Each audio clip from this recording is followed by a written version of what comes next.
यहाँ देखो, ये कौन है? हाँ, ये है बाबा विश्वकर्मा और इनका नाम है पेरियार ईवी रामासामी। ठीक है, और ये देखो इनका फोटो देखो, ये ना इनके दाढ़ी वाले है ना।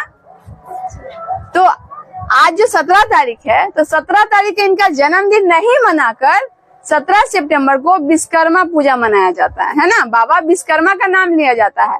तो लोगों ने इनको छुपाने के लिए, ये एक बहुत बड़े नास्तिक थे और नास्तिक होना इतना आसान नहीं था। कोई भी नासमझ इंसान ईश्वर के अस्तित्व को मानकर फ्री हो जाता है, उससे बुद्धि की जरूरत नहीं होती। लेकिन नास्तिक होने के लिए दृढ़ विश्वास, योग्यता, साहस की जरूरत होती है। ऐसी योग्यता उनके पास होती है जो तर्क कर सके, समझे। क्या बहुत भगवान से सवाल था, जो लोग जो है ना इनसे डरने लगे और इनके सवालों का जवाब किसी के पास नहीं था। तो इनको छुपाने के लिए लोगों ने इसका आविष्कार किया, बाबा विश्वकर्मा का, है ना। दाढ़ी मैच कर रहा है ना इनसे, ताकि पेरियार ईवी रामास्वामी का अस्तित्व मिट जाए, खत्म हो जाए और लोग कोई नहीं जाने इनको। इस वजह से इसका आविष्कार किया। देख रहे हो ना दाढ़ी वाला बाबा का। तो इन्होंने क्या सवाल किया था, चलो मैं आपको बताती। इन्होंने कुछ सवाल किया था, क्या तुम कायर हो? तुम हमेशा छिपे क्यों रहते हो? किसी को दिखाई क्यों नहीं देते? भगवान से पेरियार का दूसरा सवाल, वो कहते हैं कि क्या तुम खुशामद प्रस्त हो जो लोगों से पूजा अर्चना कराते हो?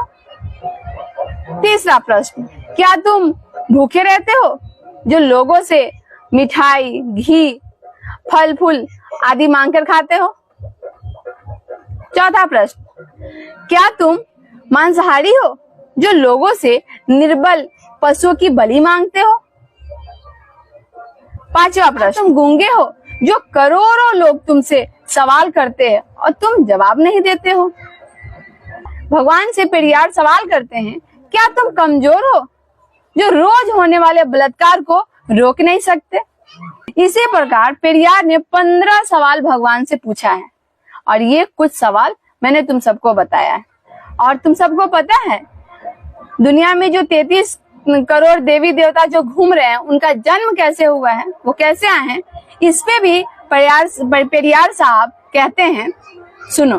मंदोदरी जो है मेढक से पैदा हुई, श्रृंगी ऋषि हिरण से पैदा हुआ, सीता मटके से पैदा हुई, गणेश माँ के मैल से पैदा हुआ और हनुमान कान से पैदा हुआ और हनुमान का बेटा मछली के पेट से पैदा हुआ।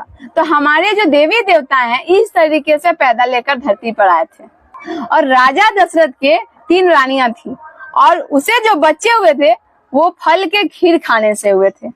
मैं ये सब तुम्हें इसलिए बता रही हूँ ताकि तुम सब सोचो, क्या ये पॉसिबल है?